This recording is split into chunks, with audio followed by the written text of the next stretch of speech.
So last time we got into our first power tool, our MVP of the power tools, that being exercise of all kinds, and specifically we mentioned aerobic exercise seems to be the most MVP of the types of exercise.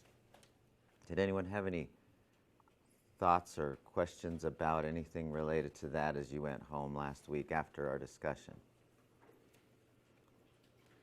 I was sharing that with a friend this weekend that was visiting from Florida, and he's a landscaper.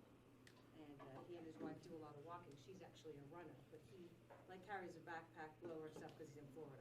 And they landscape all year. And he said, but I do all these steps every day. I said, but... The 10,000 that you're supposed to do, and you look at your watch. I took him hiking up there in Eden, and he was exhausted. And he's like, but I walk every day. And I said, this is the difference between walking and aerobic. He said, what more can I do every day besides walk? I said, walk faster. Yeah. You know, someone like that that's on their feet moving all day, their level, because he'd like to trim down a little bit, and again, he couldn't hike about, a 500-foot elevation. Granted, they're from sea level. Yeah, But that's a he bit was- difference. When we were just walking real slow, his lungs were just not there to keep up. And so that was my suggestion, was you just need to pick up your pace a little more in little spurts throughout the day. Any other advice you might give someone like that who's probably, early 40s and, again, walking all day, but not cardio? Yeah, the thing that I struggle with, it seems to me that the intensity or the quality of your exercise should depend on what you want to do. Yeah. Right? If you're a triathlete, your exercise needs to look like this. If you're just 5 pounds overweight and don't really do much that is quite active, but you're comfortable, then walking may be enough, right? It just kind of depends on you.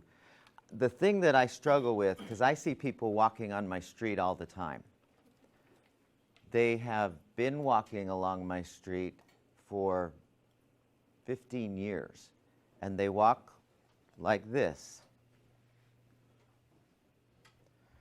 And they keep wondering why they keep going this way instead of this way. You know what I mean? And it feels like, there's nothing wrong with walking, but anybody in here, if you went walking, your heart rate would still be 60 beats a minute. It wouldn't be in that range where you're almost out of breath. So what I tell people is, if you want to, because I think we should be improving, at whatever age we're at, we should be improving our cardiovascular strength, not staying level or going down. And I'll show you some statistics today that'll just knock your socks off. So it kind of depends on, is your performance ability going this way or this way? That's what I told him, do the 180. I gave him the math problem. Yeah. And if you do that regularly, performance will improve, your resting heart rate, all those things that we listed last time will improve just because the stress that you put on the physiology in higher intensity makes the physiology adapt to that stress. Does that make sense, what I just said? The stress that you put on the physiology when you do higher intensity activity makes the body adapt.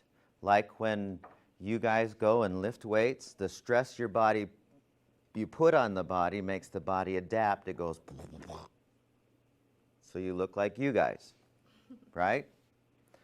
It's purposeful stress, purposeful higher intensity. So what I tell people is, at least where I live, is I say, walking's fine, go up a hill. Every other street's a hill where I live. Go up a hill and get out of breath for a minute. And then the body will go, oh, okay, I see I need to adapt. Good. So, yeah,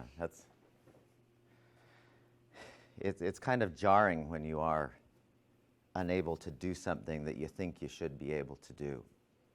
But if you slowly work your way into it, it's like yoga. When you do yoga, nobody's flexible the first time they do yoga. 2 years later, no big deal. Okay, I don't know, does that help answer I don't know what your question, Right, yeah. Just confirm what I thought. Yeah. And that's what I told them. add some intensity. Okay, so today, our first power tool is exercise, and that's kind of up here. The next 3 or 4 we're going to be playing with are kind of here, very close, but still exercise is number 1.